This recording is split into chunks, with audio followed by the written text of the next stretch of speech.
Block actually Delhi का area है, संगम विभाग में पड़ता है।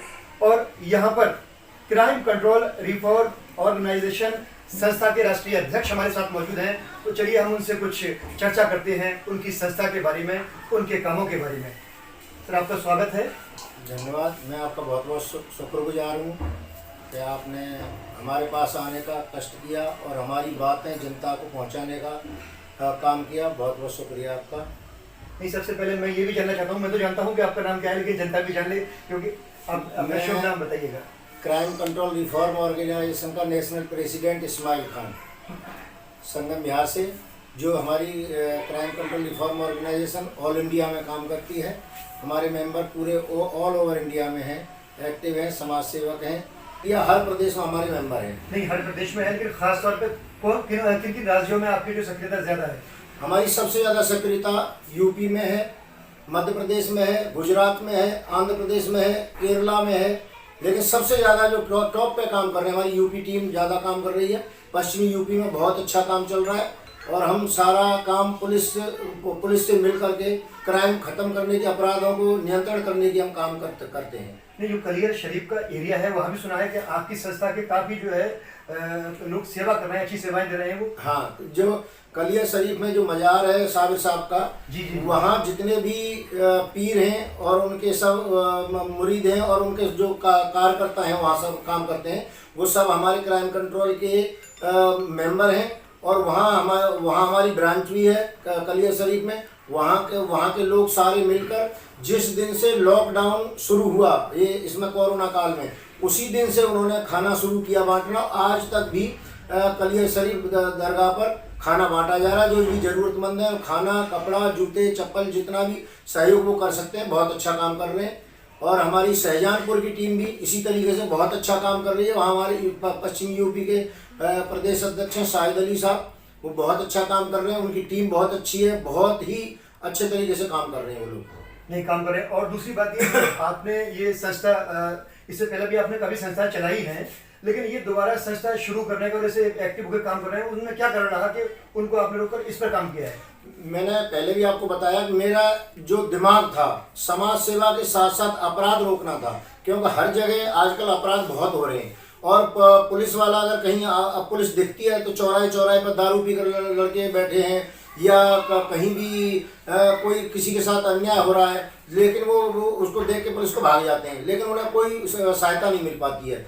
इसलिए हमने ये फैसला किया, हमारी टीम बैठी और उन्होंने फैसला किया सबने कि हम ऐसी एक संस्था खोलें जिससे क्राइम पर कंट्रोल लगाने में ज़्यादा आसानी रहे।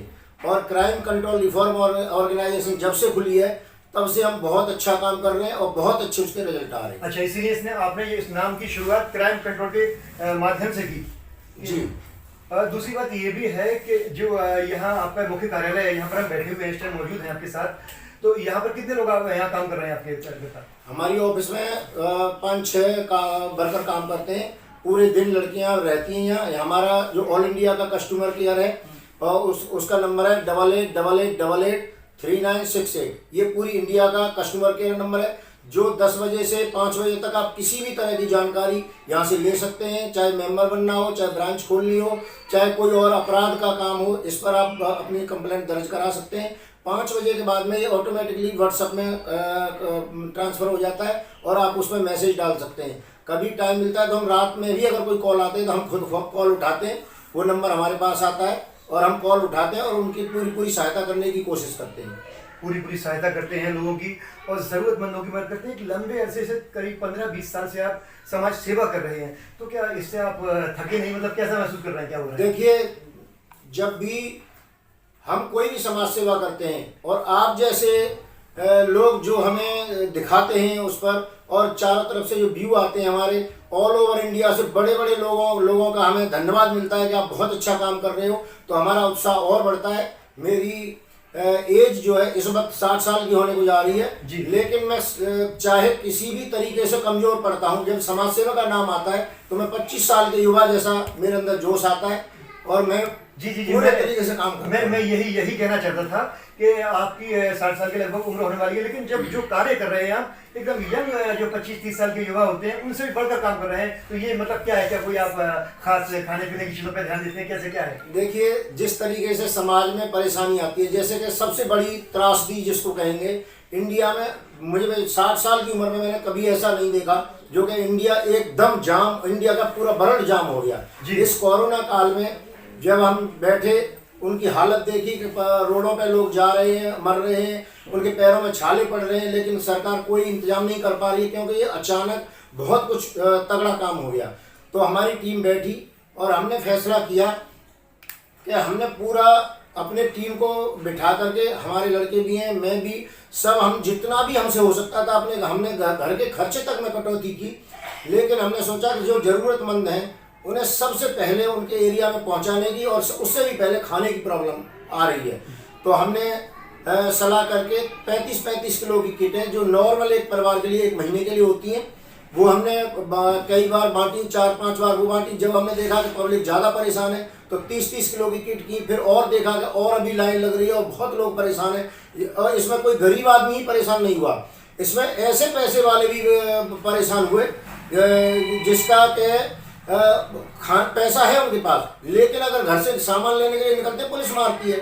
लेकिन हमारी एनजीओ पुलिस से संबंधित है और हमारा हर थाने में लेटर जाता है, तो उस तरीके से पुलिस हमारी भी हेल्प की। जैसे कि उत्तर प्रदेश में शाहिद अली साहब का फ़ोन आया कि हमें पुलिस यहाँ राशन नहीं बांटने दे रही है, तो हमने उनका लेटर बनाया, उनके पद का लेटर बनाया, उनका कार्ड भेजा क्योंकि लॉकडाउन में सारे रुक गए थे, कोरियर नहीं जा रहे थे, तो हमने उनका लेटर और वो सब SHO के व्हाट्सएप नंबर पे भेजा। उस दिन से वहाँ लेडीज़ थी SHO, उन्होंने खुद खड़े होकर रोड पे रास्तागीर जो चल रहे थे उनको राशन बंटवाया, खाना बंटवाया, उन्होंने बहुत हेल्प की हमारे लोगों की। और हमने संगम बिहार की हालत देख करके संगम बिहार में हमने लगातार ये राशन की किटें बनाई और बांटते रहे। जब हमने देखा कि हद अब हो गई है, बहुत ज़्यादा लोग परेशान हैं, तो हमने वो किटें फिर घर पर ही पैक कराई और हमने जो भी हमसे हो सकता था, जो हमारी गुंजाइश थी, हमने सबने मिल के उतना हमने करीब 462 लोगों को, परिवारों को हमने राशन दिया।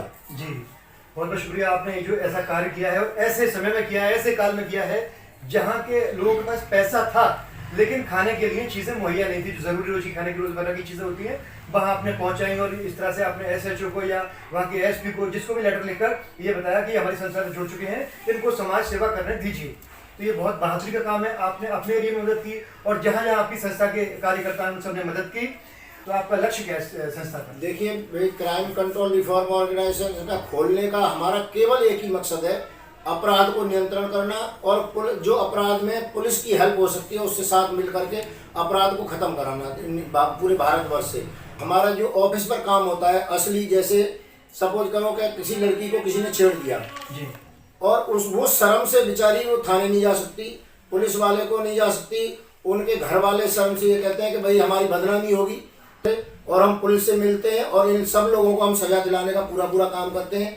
हमारे एक संडे को सुप्रीम कोर्ट के वकील, एक संडे को हाई कोर्ट के वकील और एक संडे को किसी भी जिला अदालतों के वकील बैठे होते हैं, और वो कोई भी आदमी सलाह लेना चाहे, कानून का सलाह लेना चाहे, फ्री ऑफ कॉस्ट है। उसमें अपराध वाले बहुत से लोग हमारे पास आते हैं और हम उनका निराकरण जल्दी से जल्दी करवाने की कोशिश करते हैं। जी, बहुत बहुत धन्यवाद। देखा आपने जो है किस तरह से यहाँ समाज सेवाएं हो रही हैं, चाहे वो पुलिस का मामला हो, चाहे डॉक्टर, वकील, किसी तरह का मामला हो, या राशन से लेके जो लॉकडाउन लगाए उसमें भी हर तरह से इस्माइल साहब ने अपनी संस्था के माध्यम से सेवाएं की हैं। लड़कियां कहीं कमजोर पड़ जाती हैं, उनके साथ कोई अत्याचार हो रहा है या किसी फैमिली में किसी बहू के साथ कोई अत्याचार हो रहा है, हम उन्हें सपोर्ट करते हैं। वो अगर पुलिस के सामने जाने में कुछ कतराती हैं तो हम उन्हें हेल्प करते हैं। तो यह कब से जुड़े हुए आपकी संस्था से? हमें तो काफ़ी साल हो गए, कम से कम 2-3 साल तो हो ही गए जुड़े हुए। यह काम करना आपको अच्छा लग रहा है? मुझे तो बहुत अच्छा लगता है, समाज सेवा करना अच्छा लगता है, बहुत ज़्यादा अच्छा लगता है मुझे तो। जैसे कि अपराध पे नियंत्रण करना, वो किस तरह से करना है, मुझे भी कुछ नहीं पता। यहाँ पे आकर मैंने काफ़ी चीज़ें सीखी हैं कि महिला को अपने लिए खुद के लिए कैसे फाइट करना चाहिए। तो सेम वही चीज़ मैं अपने लिए अप्लाई करती हूँ, सेम चीज़ जो मेरे हमारे मेंबर जुड़ते हैं, कोई केस यहाँ पर आता है तो उसको भी हम इसी तरह से हैंडल करते हैं। नहीं, इस्माइल जी के लिए कुछ कहना चाहेंगे आप, जो राष्ट्रीय अध्यक्ष हैं आपकी संस्था के? बिल्कुल, हाँ, मतलब काफ़ी अच्छे लेवल में हम लोग काम कर रहे हैं और जितने भी हमारे मेंबर हैं वो भी, हम भी काफ़ी अच्छे खुश हैं अपने सर से। कब से तैयार किया आपने ये जो नया नाम क्राइम कंट्रोल के नाम से, ये क्राइम को रोकने के लिए आपने काम शुरू जी किया है ना? जी जी जी ये जो बेसिकली जो संस्था जिसकी स्थापना की गई है वो क्राइम को रोकने के लिए ही की गई है, इसके नाम से प्रतीत होता है क्राइम जी कंट्रोल। जी हाँ, तभी मैंने कहा। तो जी आपकी संस्था पूरी इंडिया में काम कर रही है? जी ऑल इंडिया हमारी ये संस्था काम करती है। तो कब से जुड़े हैं इनसे आप? इनसे तो मैं तकरीबन व्यक्तिगत में बताऊं तकरीबन 15-16 साल से मैं जानता हूँ। तो 15-16 साल जानते हैं, जी एक हाँ। अच्छे समाज सेवी हैं जी हाँ, जी हाँ। आप कह रहे हैं ना? जी हाँ, जी हाँ। हाँ, तो भाई हम नहीं कर रहे हैं, ये तो आप भी कहेंगे। नहीं, आप नहीं, हमारा काम सिखाने का, अगर हम कहेंगे तो लोग नहीं, समझेंगे। वो ठीक है, लेकिन इसलिए आप कहेंगे हाँ, बहुत अच्छा है। जो चर्चा में होता है उसी का पहचान भी होता है। और कुछ कहना चाहेंगे आप संस्था के बस बारे में? मैं यही कहूँगा कि बहुत अच्छा काम कर रहे हैं, आगे भी करते रहे, हम लोग हेल्प करते रहेंगे, जहाँ जरूरत पड़ेगी हम लोग साथ रहेंगे।